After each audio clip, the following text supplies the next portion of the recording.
आपको जब नेता प्रतिपक्ष 2 दफे हम लोग गए, बड़ी सौहार्दपूर्ण बातचीत हुई। परसों रात हेमंत जी स्वयं थे, सारी बात हुई। इस संभावना पे बल दिया गया कि हमें मिलकर लड़ना है और बीजेपी की जो तमाम कोशिश है ED, CBI, IT, election rigging के माध्यम से, उसको विराम देना है। लेकिन कल एक यूनिलैटरल डिसीजन हुआ जिसमें कहा गया कि साथ छोड़ा जा रहा है।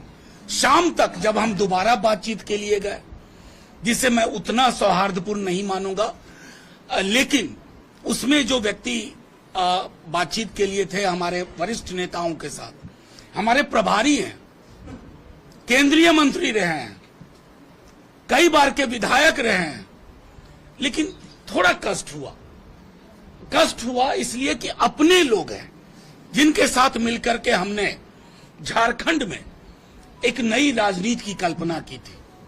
अब वो बातचीत 3-4 सीट पे आई। 3-4 सीट ना हमारे कार्यकर्ता को, ना हमारे मतदाताओं को, ना हमारे नेताओं को स्वीकार्य था। और इसलिए जब हमारी कल की बैठक हुई, आज की बैठक हुई, तो ये चिन्हित किया कि ये इतनी सीटें हैं जिसका ब्यौरा कल तक आपको हम दे देंगे।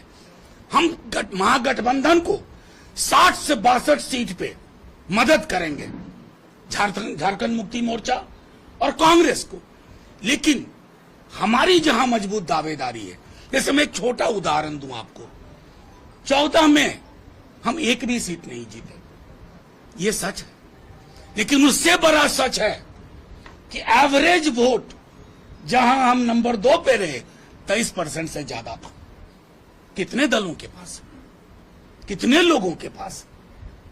इस मतदाता को, इस वोटर के रुझान को हम खारिज कर दें, ये उचित नहीं। तेजस्वी जी राष्ट्रीय स्तर पर, लालू जी राष्ट्रीय स्तर पर, अगर कोई एक प्रतीक है भाजपा के विरोध का, तो मैं गर्व के साथ कहता हूं हमारा दल है, किसी भी दल से ज्यादा। क्योंकि बाकी दलों ने प्रताड़ना सहने के बाद आंख मिचौनी खेली, हमारे नेता ने नहीं खेली, हमारे नेता प्रतिपक्ष ने नहीं खेली। इसलिए हमें पता है कि हमें लड़ाई लड़नी है। हम अभी भी मानते हैं हम अपनी ओर से कहीं कुछ विध्वंस नहीं करेंगे।